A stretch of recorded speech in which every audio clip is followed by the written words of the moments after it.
আসসালামু আলাইকুম। SSC batch 2024, আশা করি সবাই ভালো আছো। আজকে তোমাদের জন্য একটি দুর্দান্ত ক্লাস নিয়ে এসেছি। ক্লাসটি হচ্ছে রাইট ফর্ম অফ ভার্ব। আর তোমাদের সাথেই আছি বরাবরের মতো আমি কাজী পরশ, শিক্ষার্থী, ঢাকা বিশ্ববিদ্যালয়।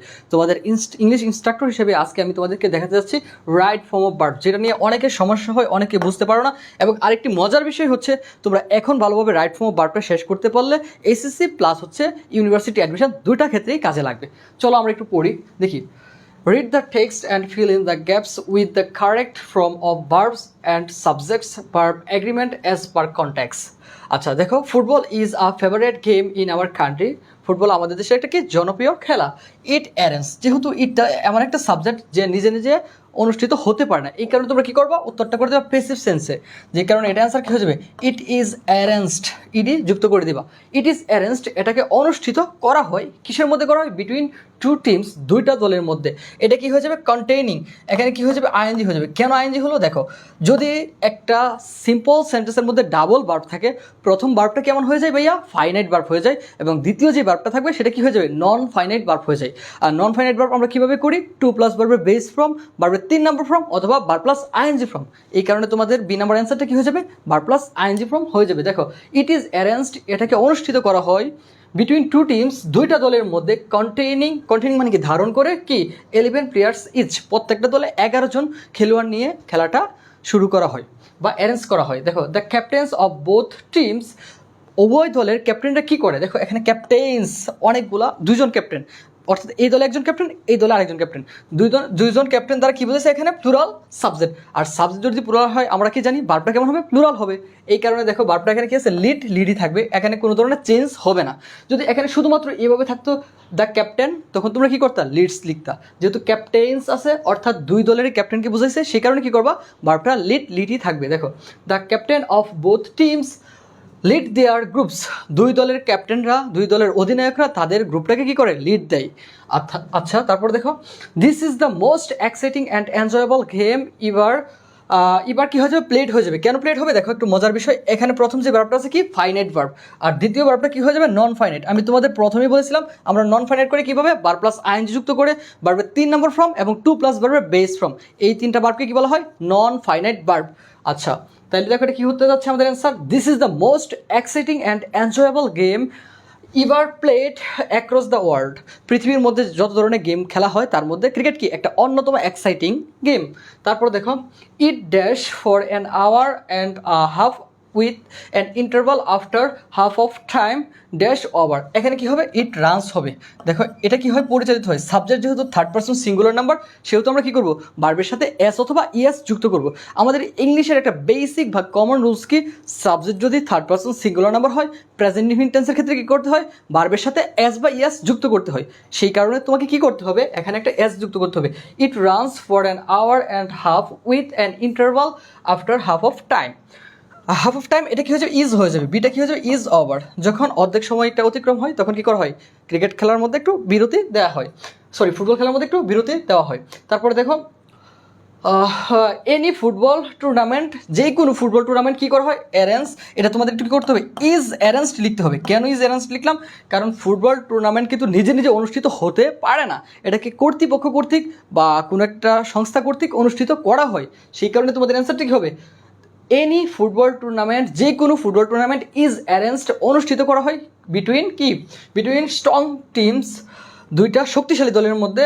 গেম ক্যান বি এক্সাইটিং, দুইটা শক্তিশালী দলের মধ্যে যখন খেলাটা হবে, সেই খেলাটা কেমন হবে, এক্সাইটিং হবে। তারপর দেখো, দ্য রেজাল্ট রিমেইনস, দেখো এটা কি হবে, একটা এস বাই এস, এই যে সেম রুলসটাই কাজে লাগতেছে। সাবজেক্ট কোন পার্সন, থার্ড পার্সন, কেমন নাম্বার, সিঙ্গুলার নাম্বার। তোমরা অবশ্যই মাথায় রাখবা, প্রেজেন্ট ইনফিনিট টেন্সের ক্ষেত্রে সাবজেক্ট যদি থার্ড পার্সন সিঙ্গুলার নাম্বার হয়, ভার্বের সাথে কি করবা, এস বা ইএস যুক্ত করবা। দেখো, দ্য রেজাল্ট রিমেইনস, ফলাফলটা থাকে, কেমন থাকে, অলমোস্ট আনপ্রেডিক্টেবল।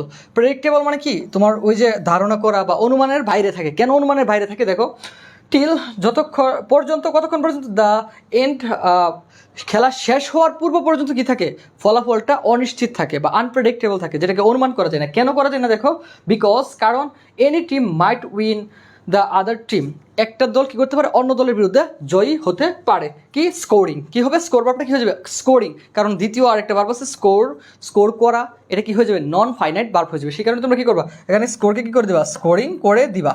তাহলে দেখো, এটার অ্যান্সার কি দাঁড়াচ্ছে, the result remains almost unpredictable till the end because any team might win the other team. যে কোনো দল অন্য একটা দলের বিরুদ্ধে জয়লাভ করতে পারে স্কোরিং গোল উইথিন সেকেন্ডস। একবারে ন্যূনতম সময়ের মধ্যে গোল করে যে কোনো দল অন্য দলের বিপক্ষে কী করতে পারে, জয় লাভ করতে পারে। সেই কারণে ফলাফলটা কী থাকে, অনিশ্চিত বা আনপ্রেডিক্টেবল থাকে। তারপরটা দেখো, the referee is to see, রেফারিকে দেখতে হয় ওয়েদার রুলস অ্যান্ড অর্ডার, নিয়ম এবং কি শৃঙ্খলা কী করা হচ্ছে। দেখো মেনটেন আর মেনটেন্ড, এটা কী হয়ে যাবে, আর মেনটেন্ড বাই দ্য প্লেয়ার্স। কেন এখানে আর মেনটেন্ড লিখলাম, তার কারণ তোমরা এখানে দেখতেই পাচ্ছ কি দেওয়া আছে, বাই। সেই কারণে কী হয়ে যাবে, অবশ্যই প্যাসিভ সেন্সে হয়ে যাবে। রেফারিকে দেখতে হয়, কি দেখতে হয়, নিয়ম এবং শৃঙ্খলা কি মানা হচ্ছে কিনা। তাহলে এটা অ্যান্সার কী হবে, মেনটেন্ড বাই দ্য প্লেয়ার্স। আশা করি এই বিষয়টা বুঝতে পেরেছো। তারপর চলো আমরা আমাদের আরেকটা রাইট ফর্ম অফ ভার্ব দেখি। দেখো তোমরা আমাদের আরেকটা রাইট ফর্ম অফ ভার্ব দেখো, এই যে এটা, সবাই একটু খেয়াল করো। দেখো এখানে খুবই সুন্দর একটা প্যাসেজ দেওয়া আছে, কি parents dash blessing of God to আস।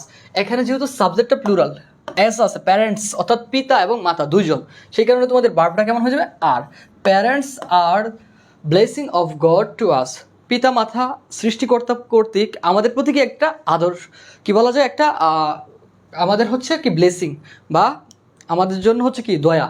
তারপরে দেখো, হোয়েন যখন আ চাইল্ড ইজ বর্ন, বিয়ার যে ভার্বটা আছে সেটা কি করতে হবে, প্যাসিভ ভয়েস করতে হবে, ইজ বর্ন, যখন একটা শিশু কী করে, জন্মগ্রহণ করে, দেয়ার জয়স, তাদের আনন্দের কি থাকে না, নো বাউন্ডস। এই নোটা ঠিকই থাকবে, কেন ঠিক থাকবে, দেখো জয়সটা কোন ধরনের নাউন, এটা হচ্ছে একটা প্লুরাল নাউন, আর ভার্বটা কেমন হবে, প্লুরাল ভার্ব হবে।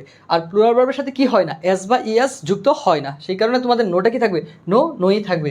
দেয়ার জয়স নো বাউন্ড, তাদের আনন্দের কি থাকে না, কোনো সীমা থাকে না। দে ড্যাশ স্টার্ট, দেখো দে স্টার্ট, তারা কি করে, শুরু করে, দেখো থিঙ্কিং কী হবে, ভার্বটার সাথে কী হবে, আইএনজি হবে। কারণ তোমাদের আমি একটা গল্প পড়েছিলাম, তার মধ্যে একটা ভার্ব ছিল স্টার্টের পর যদি কোনো ভার্ব আসে, তার পরবর্তীতে ভার্ব সবসময় কী হবে, ভার্ব প্লাস আইএনজি ফর্ম হবে। স্টার্ট, স্টপ মানে চালু করো অথবা থামো, তার পরবর্তীতে যতগুলো ভার্ব আসবে কী হবে, আইএনজি যুক্ত হবে।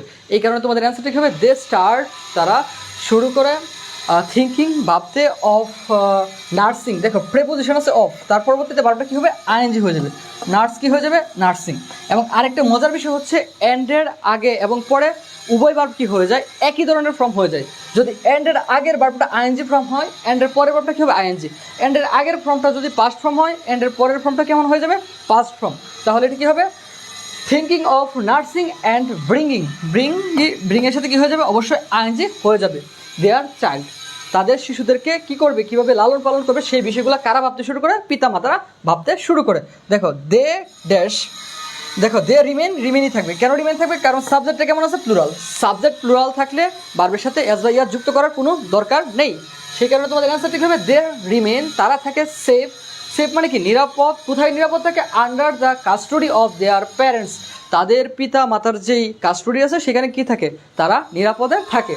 সিন্স বা জন্মের পর থেকে। তারপর দেখো, প্যারেন্টস নেভার মাইন্ড, পিতা মাতারা কখনো কি করে না, মাইন্ড করে না।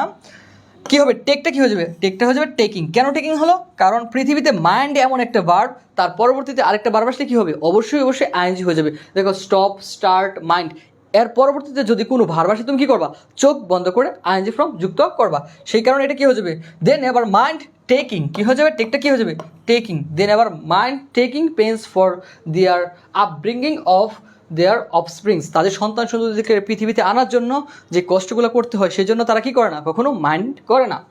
তারপর দেখো, we dash never offend our parents, তাহলে এটা কী দিবা, উই শুড নেভার অফেন্ড।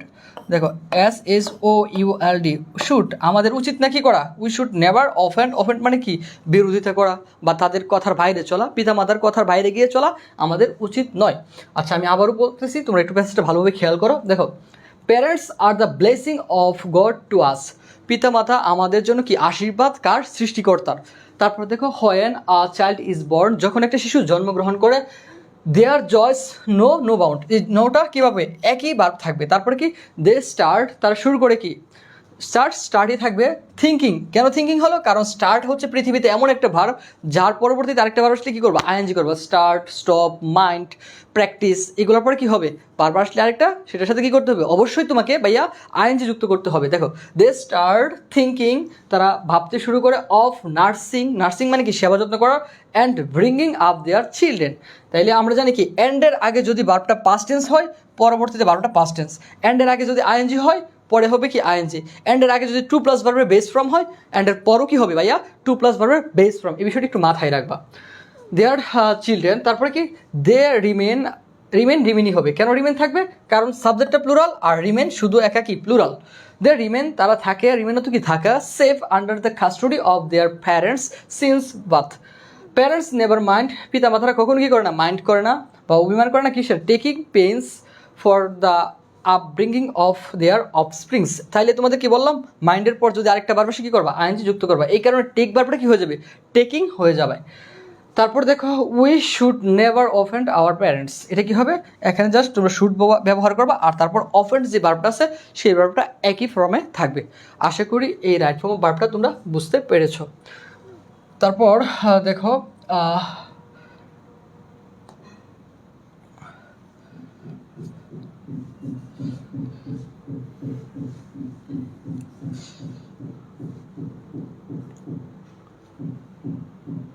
দেখো, তোমাদের সকলের উদ্দেশ্যে একটা বিষয় আমি বলতে চাই, অবশ্যই বলতে চাই।